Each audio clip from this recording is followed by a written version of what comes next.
Did you know that there have been volcanic eruptions on Earth so intense that the volcanoes behind them are now referred to as supervolcanoes?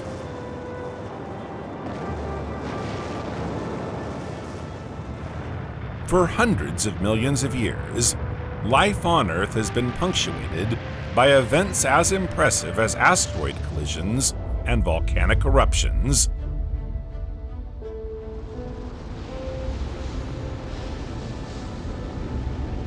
Dear traveler, welcome. Today we're off to explore the past and discover the volcanic titans of our planet. But before we set off on a new adventure, remember to like the video and subscribe to the channel so you don't miss a thing. Thank you, and have a great trip.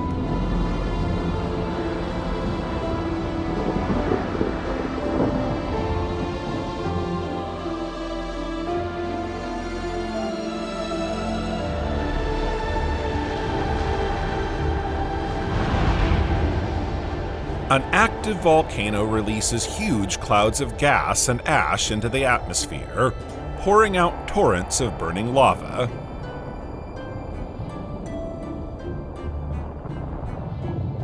Earthquakes are ground tremors that can be so intense they can wipe out entire cities.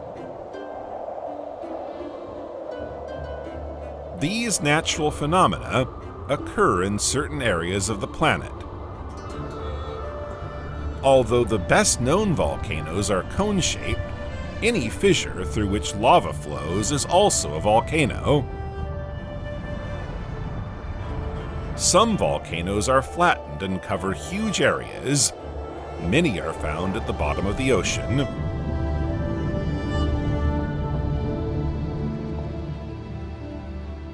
If we were to cut the Earth in two, we could observe all its layers. On the outside, the Earth's crust is defined as the upper part of the lithosphere. It measures 30 to 40 kilometers, or 18 to 25 miles thick, under the continents, but is thinner under the oceans, at 10 kilometers or 6 miles. The mantle is composed of dense, white-hot silicate rocks. It envelops a metallic core, consisting of a solid outer layer enveloping a smaller, more solid part. The pressure is extreme, and the metal is in a dense form that could not exist under surface conditions. The Earth is thus animated by an inner fire. The temperature is 1400 degrees Celsius, or 2550 degrees Fahrenheit, at 200 kilometers, or 125 miles below the surface. Because of the extreme pressure inside our planet, you have to go very deep before the rocks melt. Most of the lava emitted during volcanic eruptions comes from the upper part of the mantle, at depths ranging from 20 kilometers or 12 miles to 300 kilometers or 185 miles. At these depths, and if conditions permit the melting of part of the upper mantle, pockets of molten rock are formed known as magma.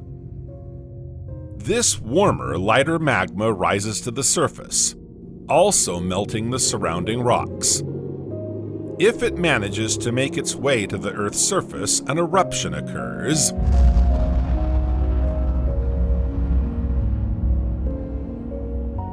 In the mid-20th century, the term supervolcano was first used to define volcanoes of unusual intensity and characteristics. For the moment, the scientific community as a whole has yet to agree on a definition, but according to the United States Geological Survey, a supervolcano is a volcanic center that has experienced an eruption of magnitude 8, which is the highest level on the Volcano Explosivity Index. By comparison, the huge eruption of Mount Vesuvius in 79 AD had a volcanic explosivity index of 5, yet caused the death of over 15,000 people. A magnitude 8 eruption releases the equivalent of 1,000 cubic kilometers, or about 240 cubic miles of material into the atmosphere. In other words, a veritable cataclysm. Have such volcanoes ever existed on Earth? And what were their consequences?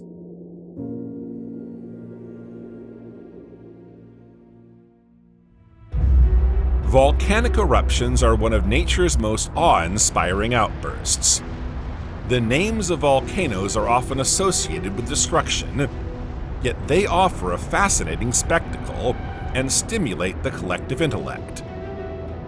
Men and women are powerless before the wrath of volcanoes, but admire them nonetheless. The breathtaking manifestations of these giants of fire call out to us. The most ancient civilizations that witnessed volcanic eruptions personified volcanoes.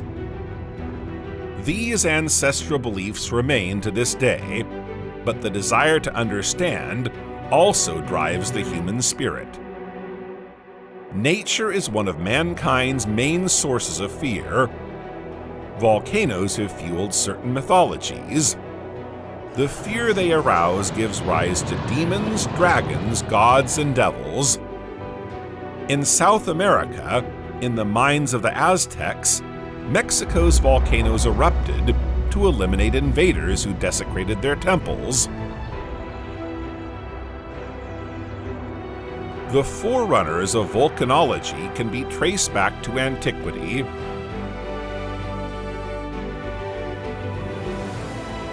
At the time, the Mediterranean was the scene of numerous earthquakes and volcanic eruptions. The first hypotheses explaining the famous whims of the Earth were formulated in the 6th century BC. Thales, most famous as a mathematician, hypothesized that the Earth was a disk, and that its upheavals were due to the storms of an ocean on which the disk floated.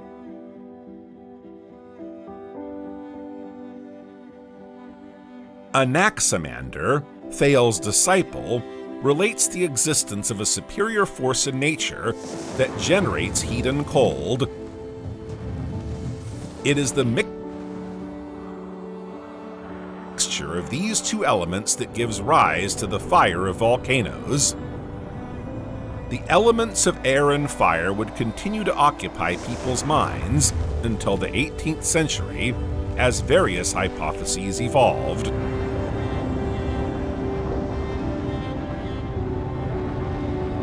The 19th century saw the emergence of modern volcanology. A scientific conflict arose. Were craters formed by uplift or accumulation? In 1912, Alfred Wegener proposed the theory of continental drift, but his hypothesis was not accepted by the majority of the scientific community until 40 years after his death, when the mechanisms of plate tectonics were demonstrated. This theory is intimately linked to the explanation of volcanism. It revolutionized the perception of volcanism and created a link between different geophysical phenomena. The theory of plate tectonics is a synthesis of all the earth sciences. It integrates volcanology as a discipline in its own right. Today, it is the most appropriate model for understanding and interpreting the mechanisms that govern our planet.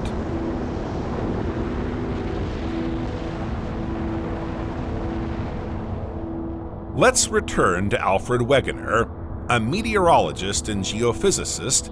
He was the first to introduce the idea of continental drift. While observing icebergs breaking off from pack ice, he made the comparison with continents, which would be these rafts floating on denser oceanic material. He notes that the contours of the North American and European coasts, like those of South America and Africa, seem to fit together. Mountain ranges and large granite shields also correspond on either side of this separation. Geologists supported this theory of continental drift, but geophysicists had difficulty accepting the idea that the Earth's crust could undergo gigantic displacements. It wasn't until 1950 that new arguments resurrected the theory, and it was even geophysicists who ensured its triumph thanks to paleomagnetism. During this period, crystals sensitive to the Earth's magnetic field were discovered, including magnetite, which fossilizes the direction of the magnetic pole when the lava containing it cools. Geophysicists then realized that the relative position of the magnetic pole in relation to the continents varied over time. The Earth's magnetic pole moves according to the Earth's axis of rotation. A greater displacement would have disrupted the Earth's rotation, so it was the continents that moved. The scientific community is now wondering about the force inducing these movements.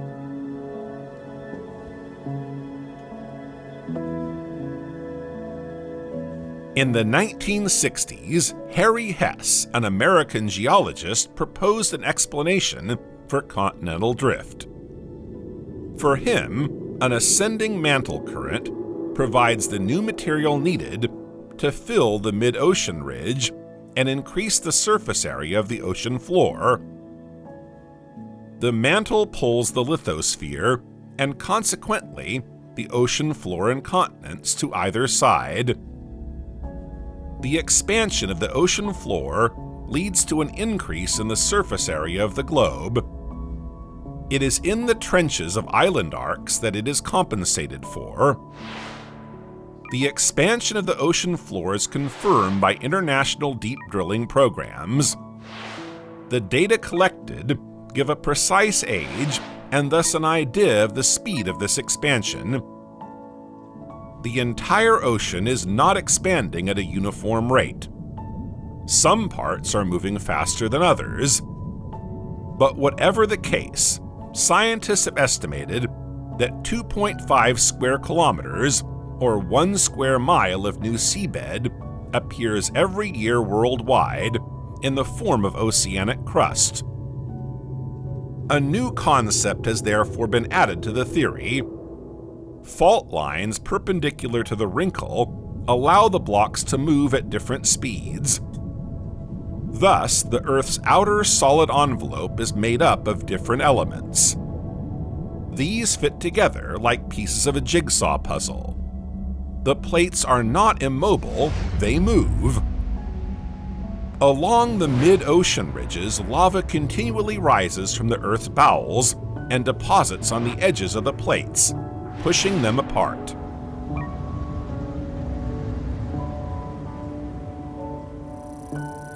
Around 200 million years ago, at the end of the Triassic period, the continents as we know them today did not yet exist. They were united in a single block. However, the first signs of separation appeared with the formation of a new ocean. 140 million years ago, during the Cretaceous, the fracturing of Pangea accelerated and it split into continents. The Tethys Ocean is at its most open. The Atlantic Ocean begins to open up. It pushed the Americas away from Africa and Europe. Today, the continents have not finished their migration. America is continually moving away from Europe at an average speed of 3 centimeters or 1 inch per year.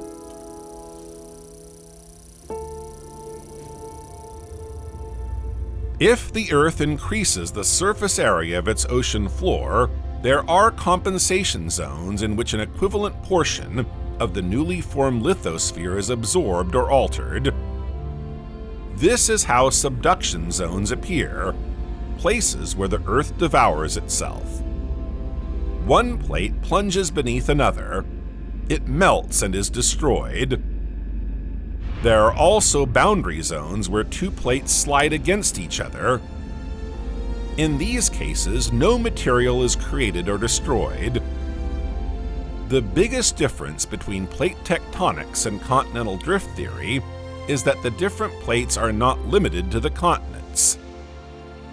The seabed also belongs to the different plates, and the plates do not stop at the coastline. The surface on which the plates move is deep, where temperature and pressure are high. Rigid rock then becomes soft and plastic. It is at the boundaries between the different plates that the weak points in the Earth's crust are located. Incandescent material in the planet's interior can rise to the surface via volcanoes. Most active volcanoes are located at these seams in the Earth's crust. Their characteristics depend on their location in relation to this plate tectonic context.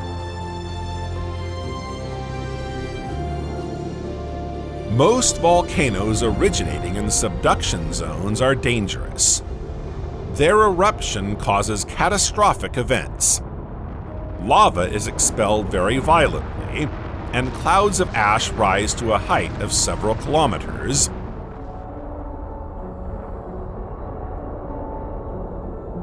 The fiery clouds rolling down the slopes destroy everything in their path. Yet only a small amount of magma flows out of the crater in lava flows. When two plates collide and plunge beneath each other, mountains rise. The ocean floor flexes, creating a subduction trench. Extreme forces crush the rock until plate fragments agglomerate with the upper plate. Earthquakes shake the surrounding area.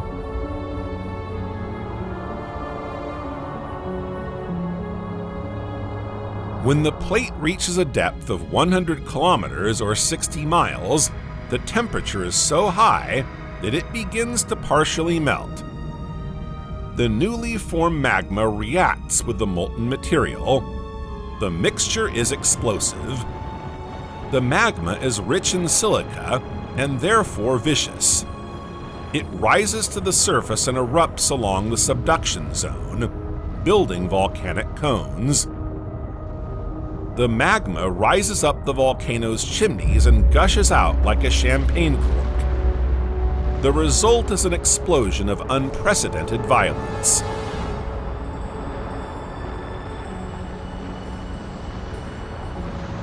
Material is thrown into the air, forming cones around the mouths of the crater. These are then consolidated by lava flows.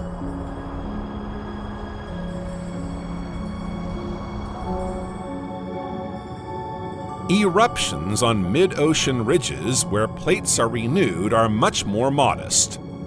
The magma that erupts is relatively fluid in consistency. It is low in silica. It degasses easily before spreading in lava flows. It generally does not cause a sudden explosion. The eruption is called effusive. These volcanoes don't have volcanic cones several thousand meters high, like those found in subduction zones.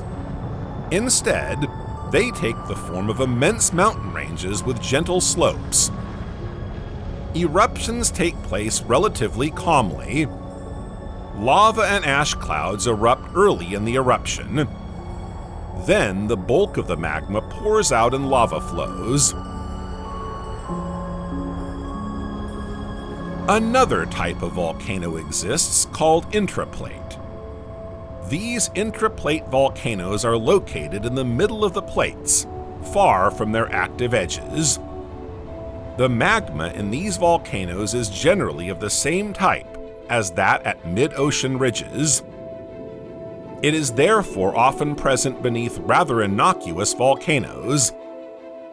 The term hotspot is used by volcanologists to designate a stable point at the base of the mantle from which a plume of magma rises and pierces the moving plate.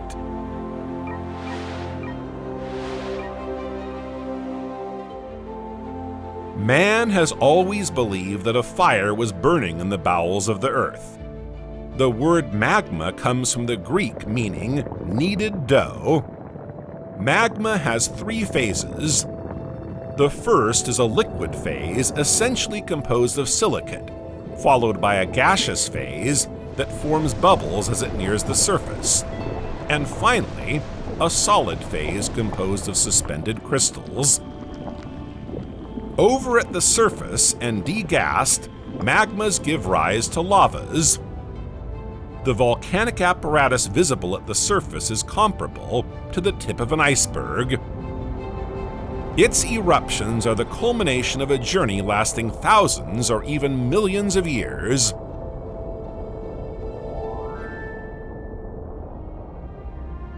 It takes a long time for magma to make its way through the Earth's crust.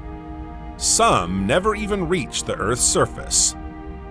If they are too vicious, they can form huge masses and slowly solidify at depth. As the magma cools, large crystals develop. This is how rough rocks like granite come into being.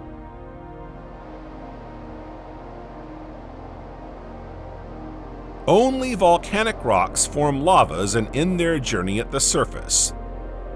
There are several stages in the life of a magma.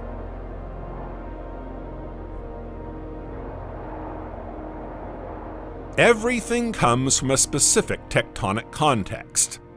Ride, subduction, or hotspots will condition the materials of deep origin, whether they come from the mantle or part of the crust. Magma will then have a different nature. Then comes the transfer stage. When the fluid reaches the lithosphere, it is subjected to the tectonic pressures of the Earth's movements. Magma begins its migration, the inertia of which is linked to its viscosity. The magma will then come to a standstill. It stagnates in pockets known as magma chambers, where it evolves and transforms. The final stage is the eruption. This will be defined according to the chemical and gaseous components of the magma, its transformation during the transfer stage, and the different levels of storage at its origin. Magma has a long and eventful journey before it is visible on the Earth's surface.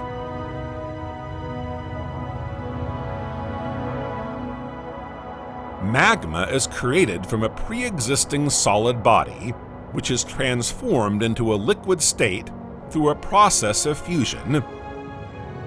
The magmas with the lowest silica content, known as basic magmas, originate from partial melting.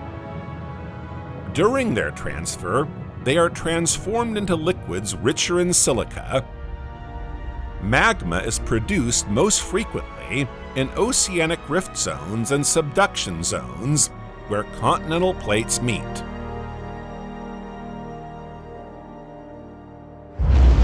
The most explosive volcanoes spew clouds of ash into the atmosphere. The gas dissolved in the magma escapes with such intensity that it blasts the hot rock into billions of tiny particles. These particles are called pyroclastites. These fragments range in size from modest grains of dust to huge house-sized chunks.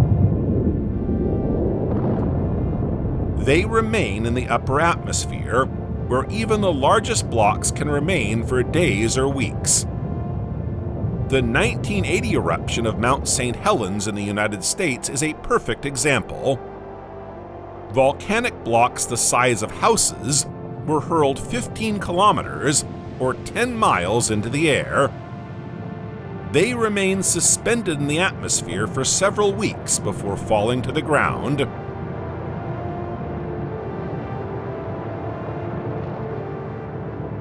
There are also lapilli, or small stones, and ashes. The most violent volcanic explosions can throw gigantic blocks several kilometers into the air. In some eruptions, pyroclastics form flows rather than plumes. These can be extremely dangerous, and are the cause of major volcanic disasters. The ash released by volcanic eruptions is extremely fine. It can cover several hundred square kilometers when it falls to the ground. It forms lahars if mixed with water and can cover entire cities.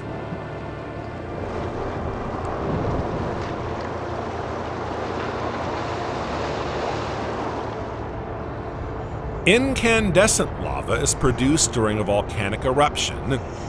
Its consistency is fluid. It flows slowly through a fissure or is projected like a fountain, forming a falling flow. In both cases, it resembles a river of lava that can cover immense areas before cooling. In the case of viscous lava, intermittent explosions can occur when the pressure of the gases in the rock becomes too great, causing them to escape. Lava flows generally cause few casualties. The fastest flows advance at speeds of several tens of kilometers per hour. Their trajectory is predictable, so the danger can be anticipated. Fiery clouds, on the other hand, are capable of hurtling down slopes at speeds of up to 600 kilometers per hour, or 370 miles per hour.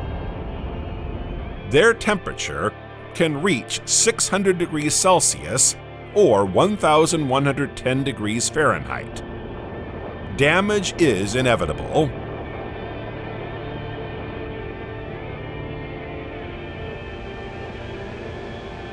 Volcanic gases released during an eruption are extremely dangerous. Toxic carbon dioxide fumes are deceitful. They have no odor, yet can be lethal to living organisms. Unlike other volcanic gases, such as hydrogen sulfide, which smells like rotten cabbage, in some areas, underground magmatic activity is so intense that water seeps into the subsoil and is heated by the magma.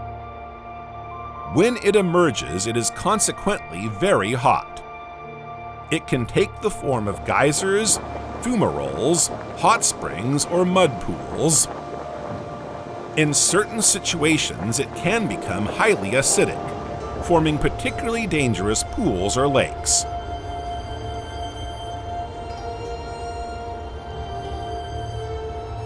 Volcanic eruptions profoundly alter the surrounding landscape, and not just through the formation of mountain-like volcanoes on the surface. Lava flows and clouds can cover huge areas, creating a desolate vista. In some cases, volcanoes play a part in modifying the Earth's climate. Ash can remain suspended in the atmosphere for several months. This makes it much harder for the sun's rays to reach the Earth's surface and reduces the temperature. This is known as volcanic winter.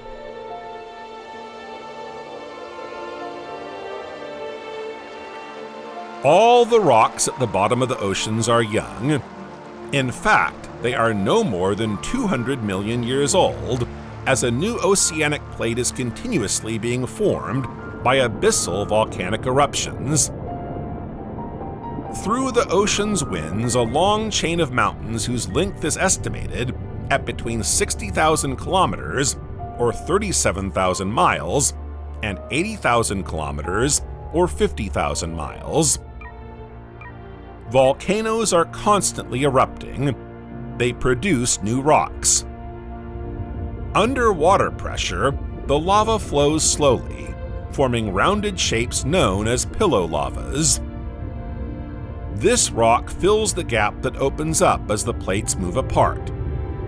This is why the oceans are expanding by 2 to 20 centimeters a year. Black smokers are found in rifts. These are hot springs located at the axis of ridges, where they are particularly active. The hot water expelled is acidic. It contains metallic sulfides that precipitate out and form black plumes. These precious metals are formed by newly oceanic plates at the level of ripples. They are dissolved in the water that seeps through the rock as it cools. Explosive supervolcano eruptions can affect thousands of square kilometers and cause irreversible damage. Supervolcanoes, also known as megavolcanoes, have unimaginable destructive capacity. They can ravage entire regions and decimate populations. A supervolcano produces eruptions and explosions on an exceptional scale. This major event usually wipes out all flora and fauna in its vicinity. Super eruptions are generally referred to as VEI 8. Degree 8 on the Volcanic Explosivity Index scale is the highest. On this scale, each degree represents an eruption 10 times more intense than the previous one.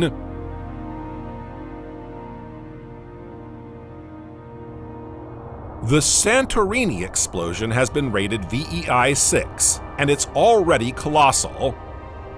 The Plinian column, which is the dust released, rose to the stratosphere 36 kilometers above sea level. This is the level of the ozone layer. The representation of a VEI 8 eruption is on a completely different level. Imagine a mega-colossal eruption. It's as if 1,000 VEI 5 volcanoes, such as Mount St. Helens, exploded simultaneously. The energy release is equivalent to 22 times the power released by the most powerful American H-bomb, the Castle Romeo, which exploded in 1954. Today, the volcanic eruptions we witness are essentially VEIs between 0 and 3. These volcanoes emit toxic gases such as carbon dioxide and sulfur dioxide. Sometimes they eject ash only. Some volcanoes emit lava, which remains relatively fluid and escapes without causing an explosion. Others explode, ejecting pyroclastic flows. Supervolcano eruptions are totally different. A vast reservoir of molten rock forms beneath a supervolcano. The magma is thick and vicious. It traps gases. This leads to a huge increase in pressure in just a few thousand years.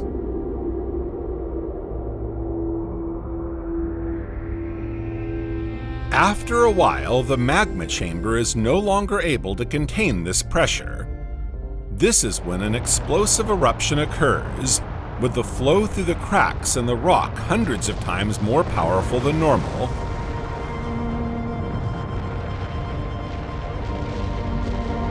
The ceiling of the chamber is destroyed. A gigantic crater forms up to 100 kilometers or 60 miles in diameter. At this point, the volcano collapses and becomes a caldera. The tsunami is the manifestation of the same catastrophe when it occurs at sea. What remains of the supervolcano is swallowed up by the waters. Calderas are vast volcanic depressions. They are more or less circular in shape and result from the destruction of the upper part of a volcanic system. This relatively rapid phenomenon compensates for a void left at depth by the eruption. A caldera has a minimum diameter of 1 kilometer, or 0.6 miles, but most of them are tens of kilometers wide. The largest caldera known today is the Toba caldera in Indonesia. It is 100 kilometers or 60 miles long and 30 kilometers or 20 miles wide. Calderas are the result of either a single eruption or several successive eruptions. Volcanologists refer to calderas with diameters of several tens of kilometers, or half a kilometer, as supervolcanoes. They consist of voluminous deposits of volcanic materials, such as ash flows and siliceous pumice. They are also associated with fractures that appeared when magma rose and magma reservoirs emptied. These volcanic monsters live for hundreds of thousands of years, if not millions.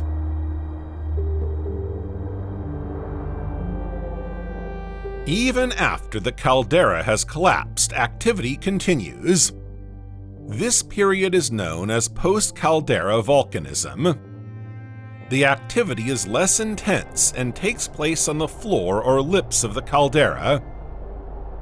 The floor may bulge and crack as magma pushes against it. At the end of its life, the caldera displays only hydrothermal and fumarole activity.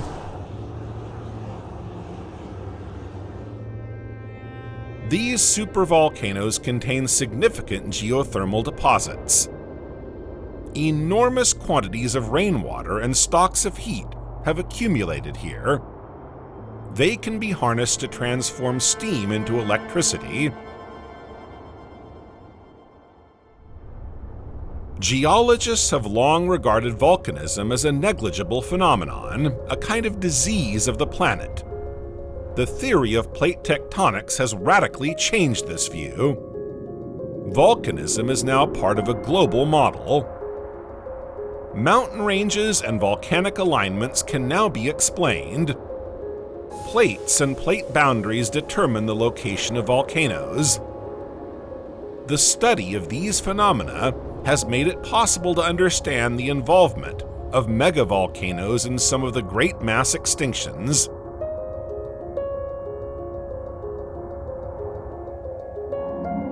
The Siberian Traps are geological formations covering a vast magmatic zone in Siberia. They were formed by massive volcanic eruptions over a period of around 1 million years. Their succession of eruptions is a consequence of plate tectonics. During the Permian, all the continents merged into a single supercontinent. Many continental shelves disappeared, and collisions formed mountain ranges. From several continents to a single one, the total length of coastal strips shrinks. The latter, which were subject to an oceanic climate, now give way to vast continental zones with an arid climate.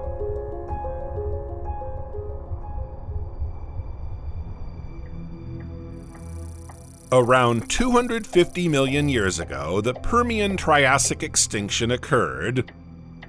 This marked the end of the Permian and the beginning of the Triassic, as well as the boundary between the primary and secondary eras. It was the greatest mass extinction ever to affect flora and fauna. 95% of marine species and 70% of terrestrial vertebrates disappeared from the Earth's surface. The causes of this extinction, although still debated, have one common denominator: the eruption of a megavolcano. What was the Earth like then? What were the consequences of this supereruption?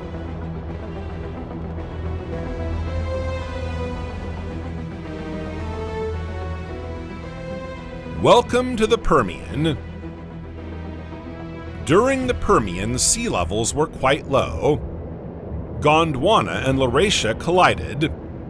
A huge mountain range called the Urals was formed. All the continents now form a supercontinent called Pangea. The climate is warmer and drier overall. The former Gondwana land, heading towards the tropics, moves further and further away from its polar position. The ice cap is shrinking. The supercontinent is surrounded by the Panthalassa Ocean, which means the universal sea. The Tethys Paleoocean stretches across Pangea from east to west. Pangea is a tropical paradise of lush forests and cool springs, home to a wide variety of animals and plants.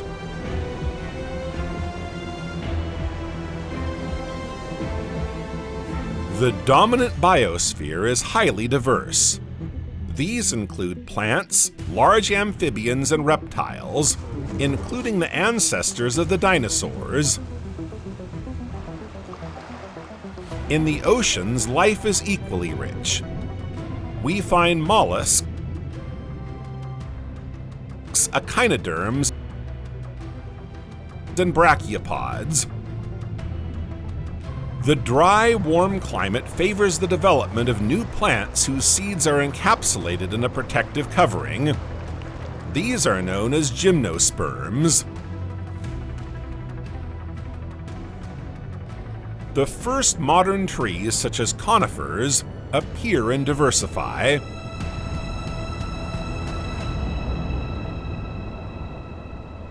A major innovation in the Permian was the chrysalis. This modest detail enabled insects to develop and establish themselves on Earth. The chrysalis is an intermediate state through which the caterpillar passes before becoming a butterfly. The animal is now in a dormant, immobile phase.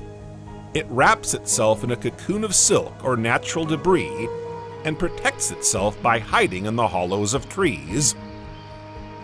In this way, the animal slumbers through long periods of cold or drought. When better days arrive, it can emerge from this cocoon. Plants and insects evolve together.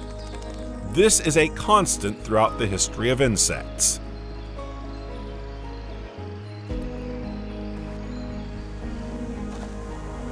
Reptiles become true predators. They evolved into three distinct families. There are the ancestors of mammals, the ancestors of lizards, snakes, dinosaurs, and birds, and finally, the ancestors of turtles and a few other extinct groups. Paleontologists are the dominant group. They offer a wide diversity in terms of size, shape, and diet. There are carnivorous, piscivorous, insectivorous, and herbivorous paleontologists.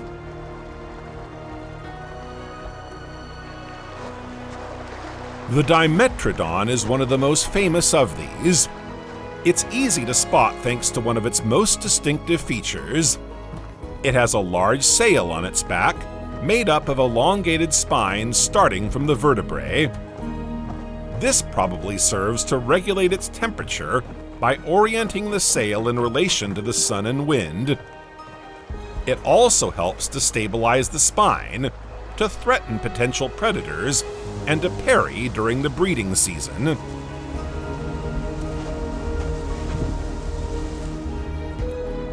The Dimetrodon moves on four legs. It has a high curved skull and teeth of random size. Although closely related to a dinosaur, Dimetrodon is closely related to mammals. It can reach up to 4.6 meters or 15 feet and 250 kilograms or 550 pounds. This fearsome predator feeds on the fish that swam in the waters of the Panthalassa. It is also fond of small tetrapods, such as reptiles and amphibians. Among these choice meals is a Xenacanthus, an extinct genus of shark, in the cartilage fish class. Its morphology is quite different from today's sharks. It reaches an average length of around 1 meter. Its dorsal fin extends the full length of its back. Its head bears a distinctive spine pointing backwards. Certainly venomous, it is used to defend against Dimetrodon attacks.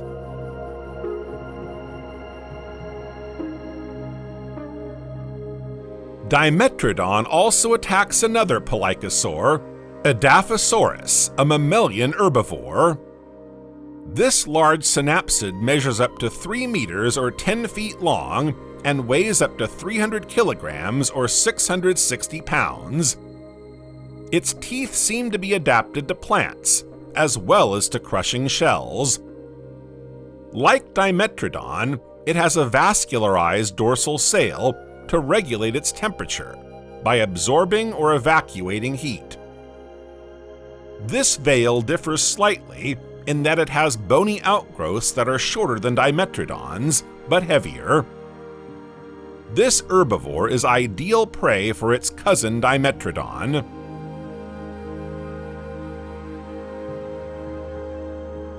Reptiles quietly evolved and adopted new characteristics. They developed an innovative form of protection, fur, and with it thermoregulation. The first warm-blooded reptiles appear. Henceforth, they no longer had scales and were covered in hair, bringing them very close to the morphology of mammals. Another well-known Permian superpredator is the Gorgonopsian. Its morphology is reminiscent of canids, only much larger. It can reach up to 5 meters or 16 feet in length. Its skull alone measures 45 centimeters or 18 inches, a monster for its time. Its jaw features 2 canines measuring a dozen centimeters. It can feast on all sorts of other animals of the time. This seemingly balanced ecosystem is about to be disrupted by a catastrophe.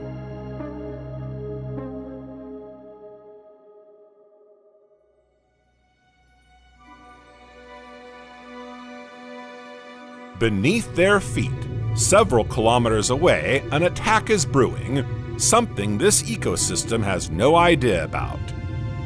Magma, accumulated over thousands of years, is bubbling and ready to erupt at any moment. The pressure gradually builds as a foul-smelling gas escapes from the Earth's surface. Violent tremors are felt in the forest. Suddenly, the Earth seems to split in two. A huge fissure stretches for some 30 kilometers. Molten basalt rock erupts from the bowels of the planet. All the plants and animals in the fissure at the time are instantly incinerated. Then the lava flow spreads. In just 48 hours, it reached 1/5 of France. And that's just the beginning.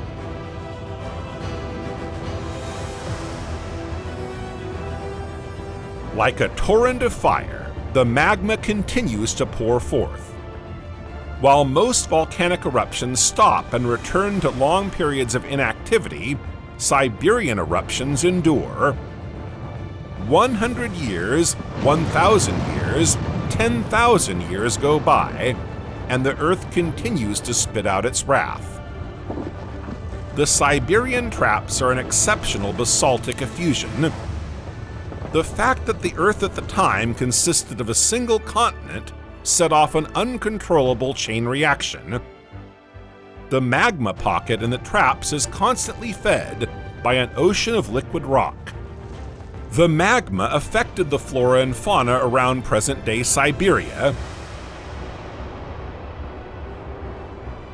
but the planet was slowly overtaken by the volcano's wrath, creating a disastrous natural imbalance. From then on, volcanic gases accumulated in the atmosphere. We're talking gigatons of carbon dioxide and sulfur dioxide.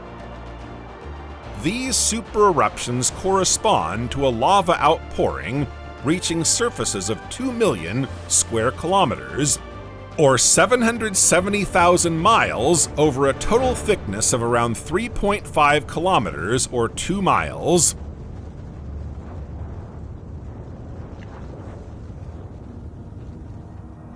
Sulfur dioxide prevents the sun's rays from penetrating the atmosphere, while carbon dioxide traps heat.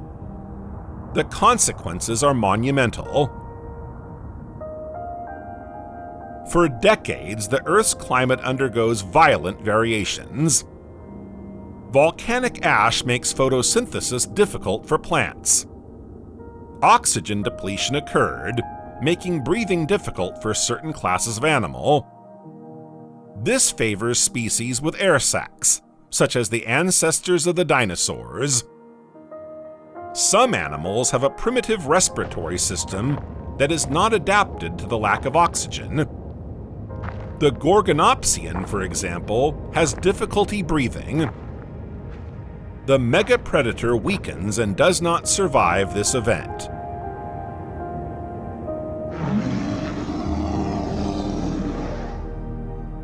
The basaltic rock that continues to gush out is transformed into a black mountain on contact with the air. It's completely barren, with nothing left to grow.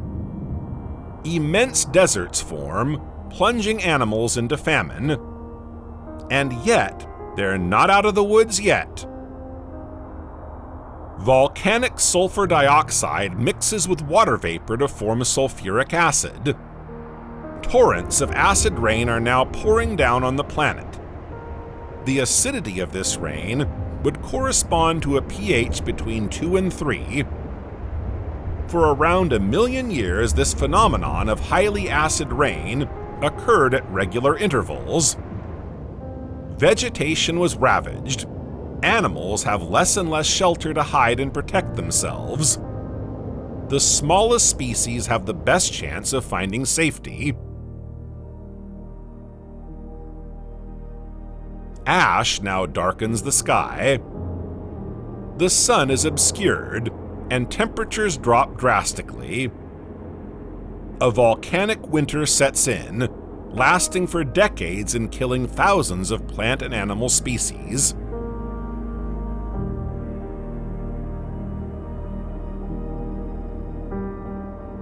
CO2 accumulates in the Earth's atmosphere, causing it to heat up.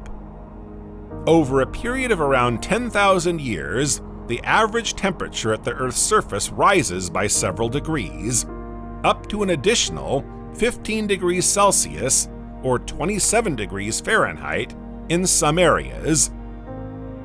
This is a real ecological catastrophe. Flora and fauna have no time to adapt to these temperature variations. Species undergo these changes. Some survive, but most die. Food chains are broken.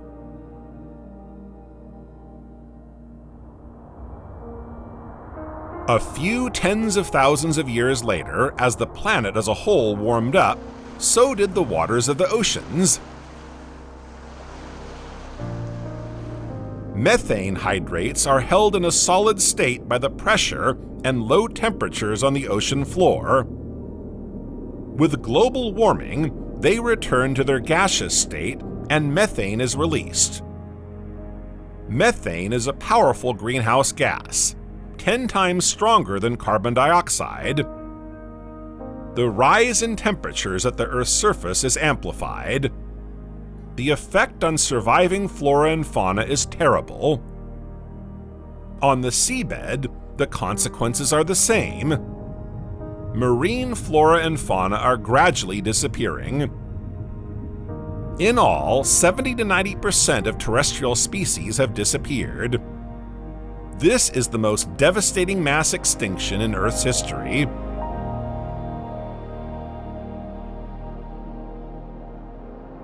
The lucky survivors are in for a tough time. This hostile new world is nothing compared to the paradise they had known during the Permian.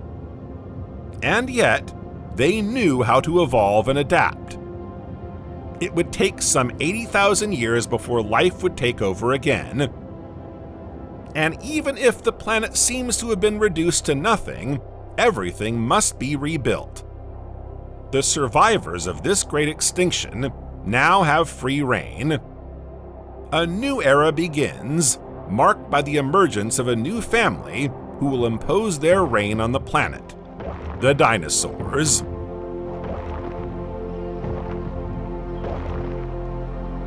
The Deccan Traps are a magmatic province in India. They consist of superimposed lava flows of volcanic origin. Each lava flow can measure up to 150 meters, or 500 feet for the largest.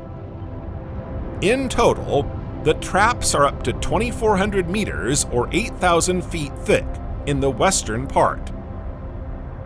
The total lava flow pile originally covered an area of 1 to 2 million square kilometers, or 700,000 square miles.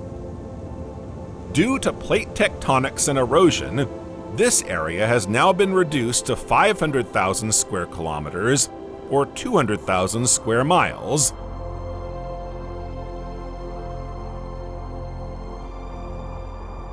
The Deccan Traps are located in western India. These powerful eruptions occurred 66 million years ago.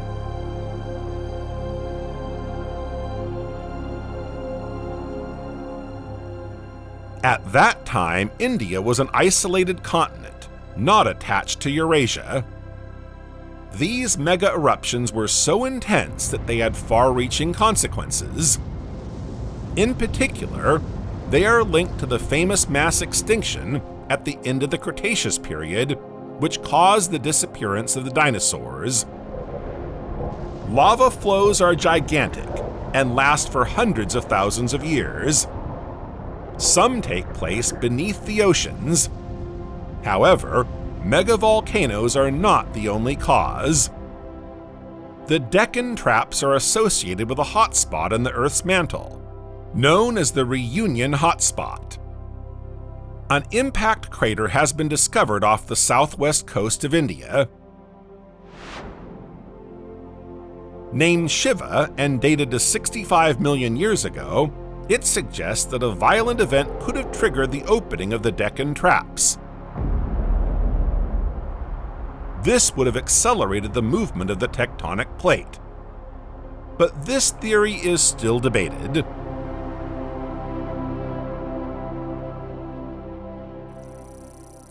The Cretaceous is a pivotal period in the evolution of life. Immense changes were taking place, and the face of the Earth had changed. Pangea gave way to two new continents, Laurasia in the north and Gondwana in the south. Laurasia itself splits into two parts, revealing the future Atlantic Ocean. The planet's appearance is now slowly approaching that of today. The Earth has no ice caps. The climate is rather warm. Water levels are several hundred meters or almost 1,000 feet higher than today.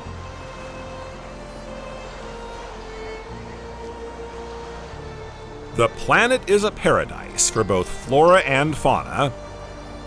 During this period, the biosphere flourished both on land and in the seas, and some animals reached gigantic sizes, like the famous dinosaurs. On land, they dominate. They evolve and diversify enormously. Species disappeared and new groups appeared. Some even develop highly original characteristics.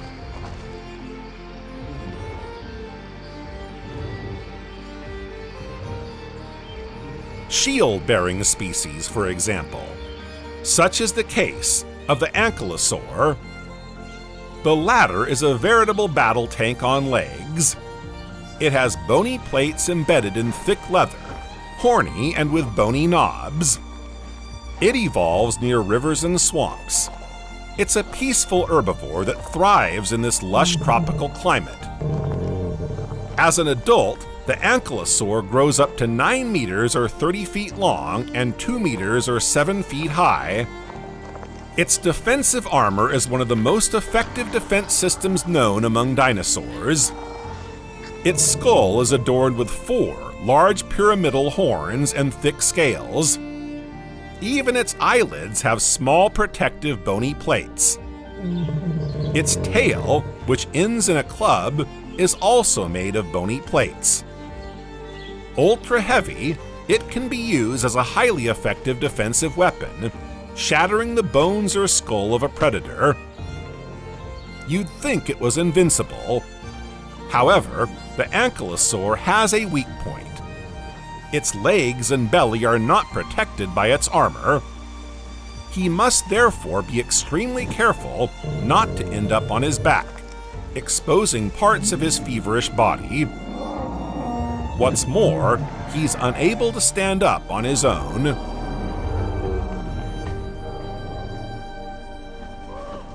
In the air, larger species are taking up more and more space, and the first birds appear. These included the Quetzalcoatlus, an immense flying creature measuring, for the largest specimens, 12 meters or 40 feet wingspan. It is the largest flying animal that has ever existed. Its wingspan is comparable to that of a small plane, and its size to that of a giraffe. And yet it's not very heavy. Inside its bones is a complex system of air sacs. This enables it to take off in a powerful leap of over 3 meters or 10 feet in height. Its maximum speed in flight can reach over 80 kilometers per hour, or 50 miles per hour.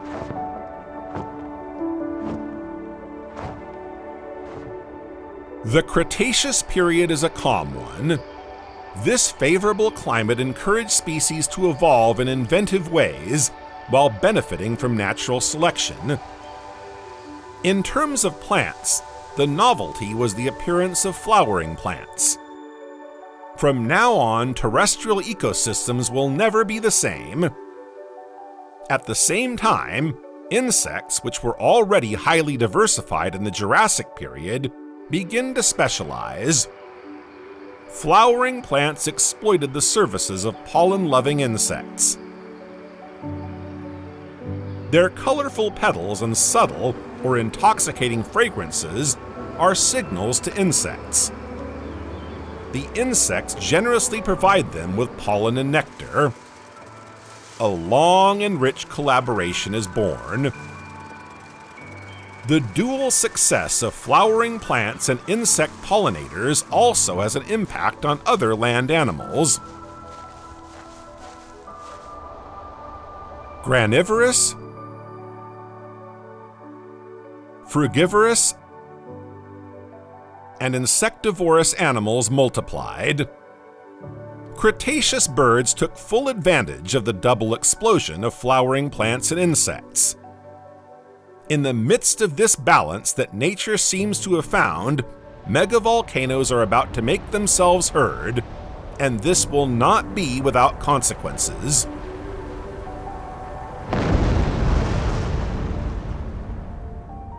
The Reunion hotspot is located in southwestern Indian Ocean, beneath Reunion Island. It is responsible for lava flows. Given the enormous quantity of rock found, the flow of lava must have been considerable.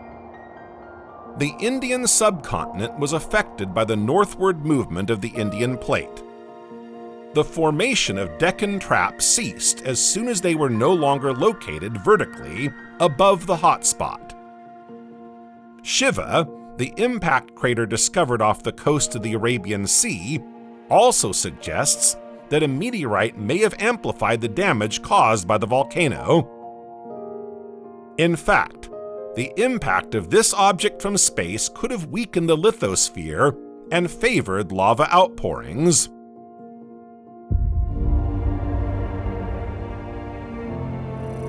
"66 million years ago, the end of the Cretaceous was marked by a violent mass extinction. After a reign of over 160 million years, the dinosaurs were all but wiped out. The most plausible cause, according to scientists, was an asteroid impact. An object the size of Mount Everest, over 10 kilometers or 6 miles in diameter, and weighing a billion tons, enters the atmosphere at a speed of 20 kilometers per second or 12 miles per second.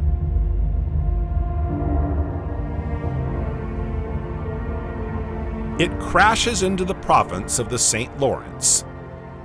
It crashed into the Yucatan province in the Gulf of Mexico. The energy released is monumental. Absolutely everything is blown away within a diameter of several hundred kilometers around the point of impact. The impact also triggered violent earthquakes and a shock wave of several thousand degrees, scorching everything in its path. Temperatures soar, flora and fauna are decimated. The megavolcanoes of the Deccan awaken slightly before this catastrophe. Super eruptions began 400,000 years before the Yucatan crater was formed. Some ecosystems were already under severe strain. However, it appears that after the impact, the amount of lava spewed out by the megavolcanoes increased considerably. 75% of the Deccan's lava was spewed out after the asteroid's impact over a period of several hundred to several millions of years.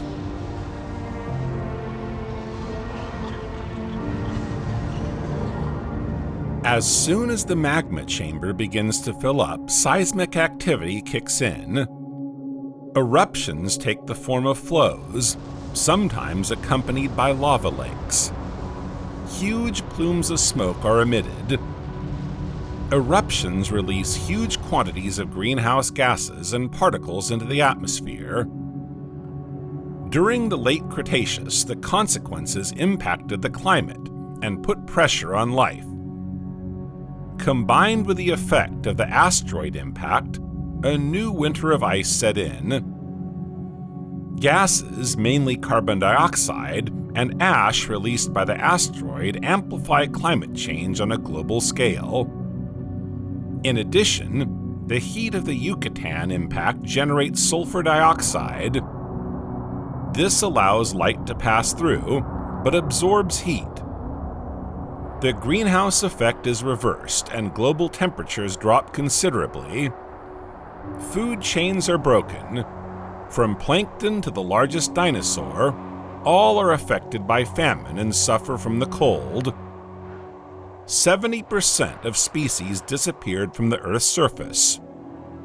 Catastrophes have decimated virtually every species. Hungry survivors try to survive and find shelter. It will take several years for the skies to clear and the sun to warm the planet again. If the era of the dinosaurs is over, the era of the mammals can now begin. Little by little, they will fill the ecological niches left vacant.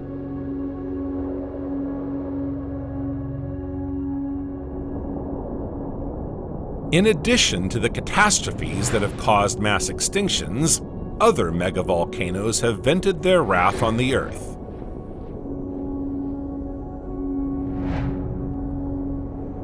Toba is a volcano that erupted around 74,000 years ago on the Indonesian island of Sumatra.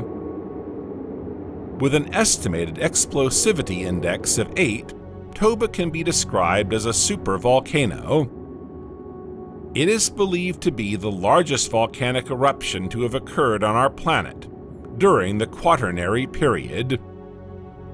It is 5,000 times more powerful than the Hiroshima bomb. The supersonic boom created by the explosion circled the planet several times. Over a 15-hour period, an eruption column some 40 kilometers or 25 miles high dispersed a minimum of 5 millimeters of ash over some 40 million square kilometers or 16 million square miles, and up to 600 meters or 2,000 feet closer to the volcano. The equivalent of 3 times the surface of Russia was covered.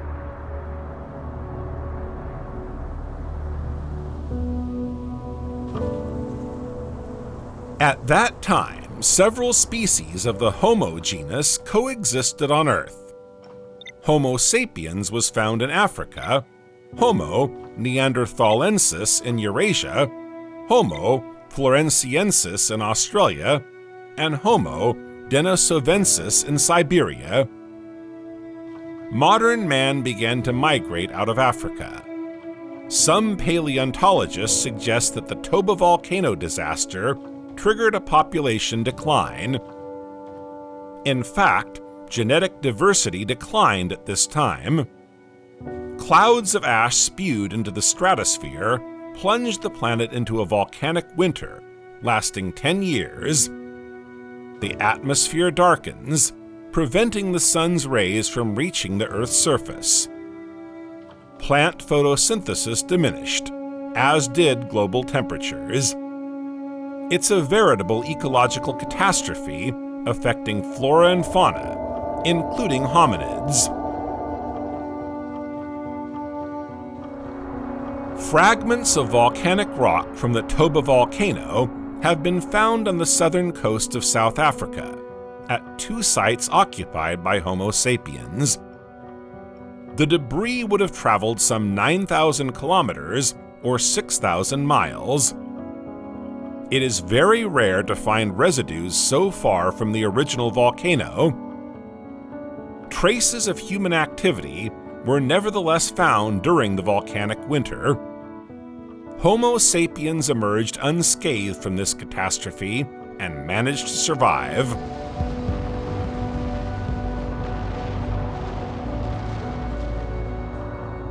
Yellowstone is one of the world's largest calderas. It has seen some of the most violent eruptive episodes of all time. Yellowstone National Park is located in the northwestern United States, in the state of Wyoming. Today, it's known for its scenic beauty and numerous geysers and hot springs. Yellowstone's volcanism is linked to the activity of a hotspot that lies beneath the American continent.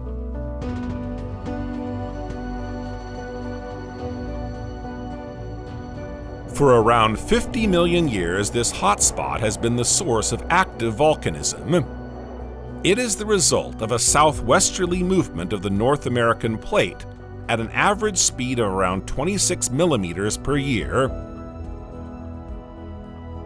Around 16 million years ago, the region where the states of Idaho, Oregon, and Nevada meet was undergoing magmatism from this hotspot.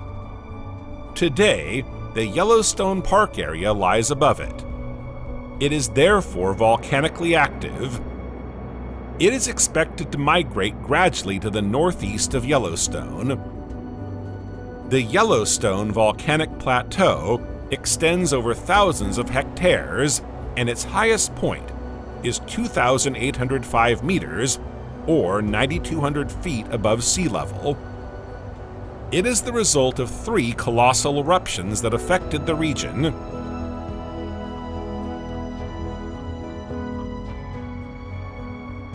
The first eruption was the most violent. It took place around 2.1 million years ago and created a caldera called Island Park. It measures over 37 kilometers or 23 miles in length. Its center lies in the present-day western part of Yellowstone Park.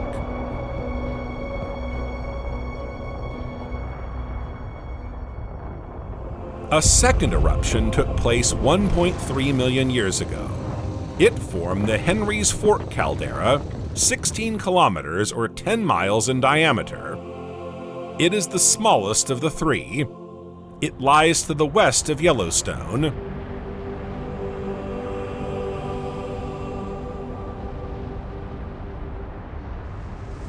The third and most recent eruption occurred around 630,000 years ago. Ejecta from this eruption covered the Henry's Fork caldera.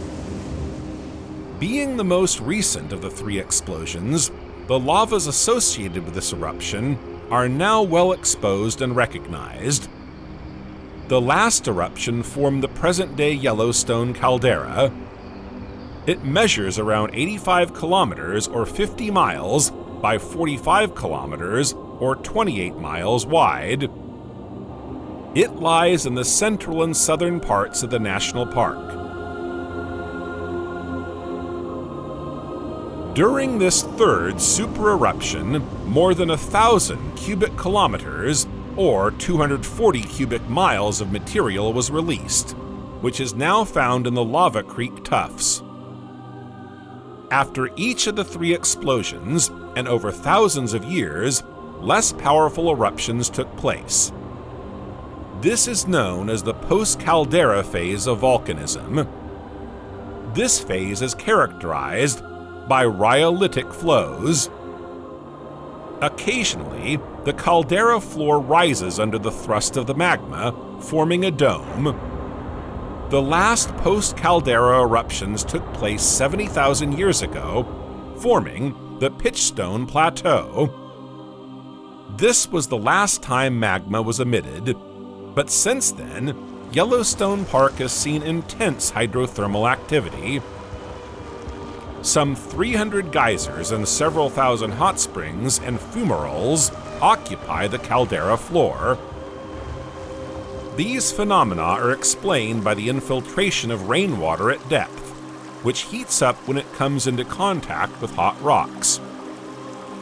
Depending on its chemical composition and the presence or absence of thermophilic, microalgae, and bacteria, this warm water displays a wide range of colors.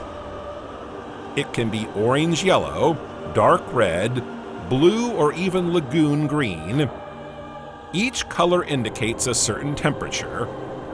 For example, when the algae and bacteria are white, the water temperature is around 80 degrees Celsius. When the color is yellow, the water temperature is 70 degrees Celsius, or 158 degrees Fahrenheit. When the color is black, the temperature is below 40 degrees Celsius, or 104 degrees Fahrenheit.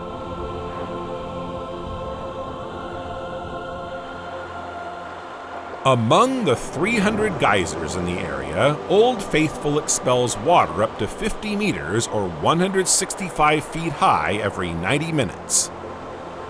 Gases are kept under pressure in the water in the geyser's underlying cavity. As soon as the water exceeds its boiling point, an eruption of scalding water occurs. The emptied cavity fills up again with hot water continuously.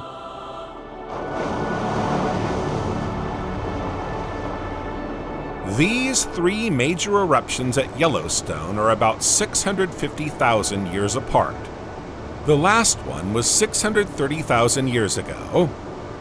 Does this mean that the next volcanic eruption could occur within the next 20,000 years? Or are these regular intervals just a matter of chance? To date, no concrete scientific answer has been found.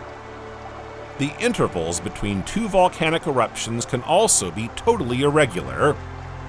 The volcano's next awakening may be characterized by eruptive activity, resulting in numerous smaller eruptions.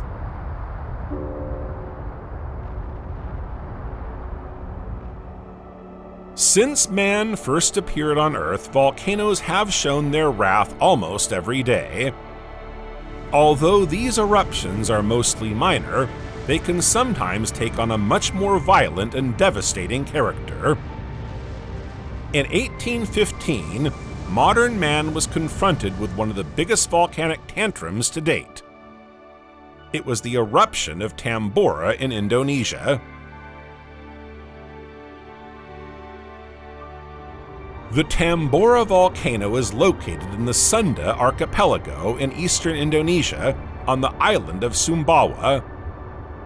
This archipelago is made up of numerous volcanic islands, including Java, Sumatra, and Bali, and extends over 3,000 kilometers or 1,900 miles.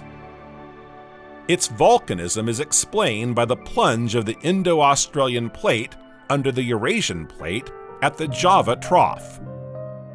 The plates are moving at an average speed of 7 centimeters or 3 inches per year. It is this subduction that regularly generates violent phenomena such as earthquakes, tsunamis, and volcanic eruptions.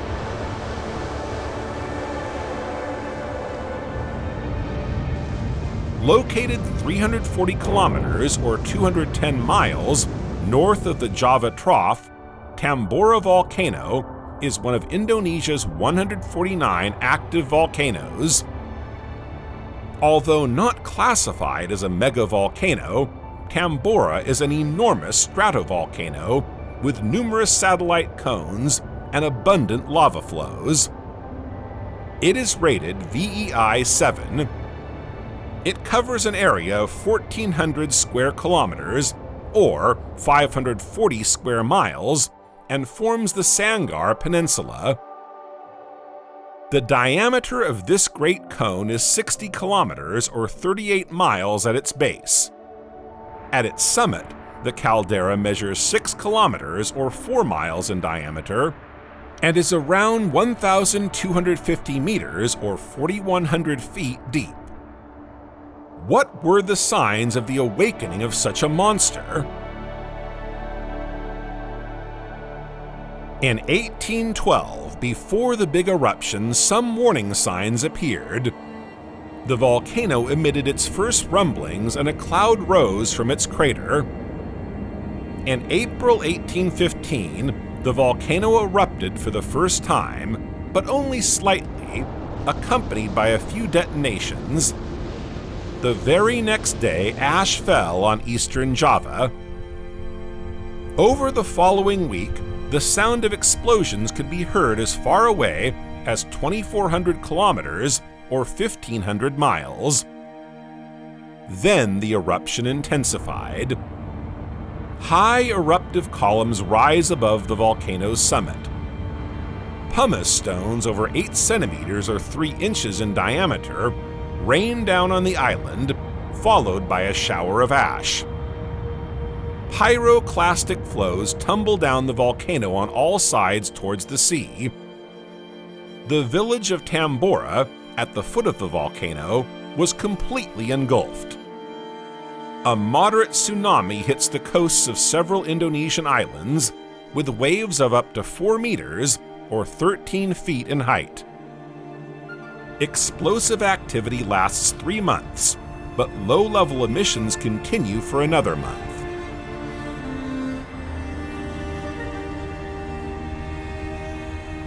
The Tambora eruption was the most violent in recorded history after the Somalis eruption in 1257.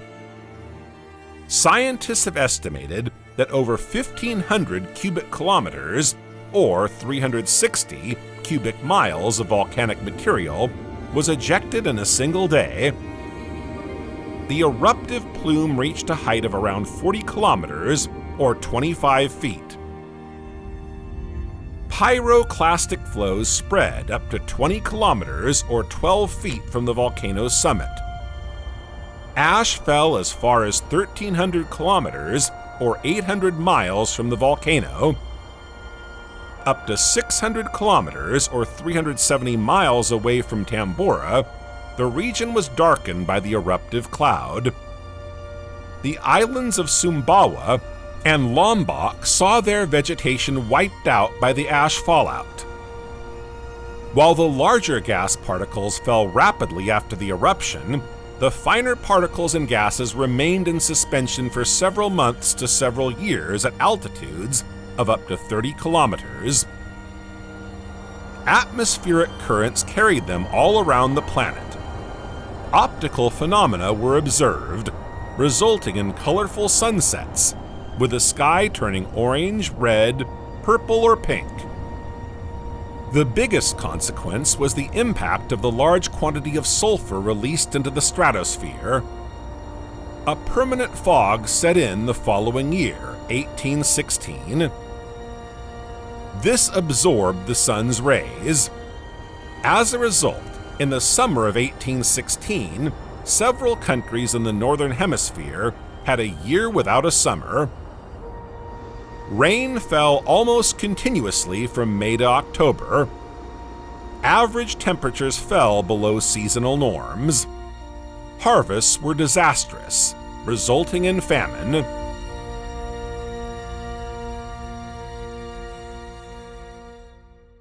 Since the dawn of time, mankind has sought to learn from the Earth, which so often puts them to the test of the elements.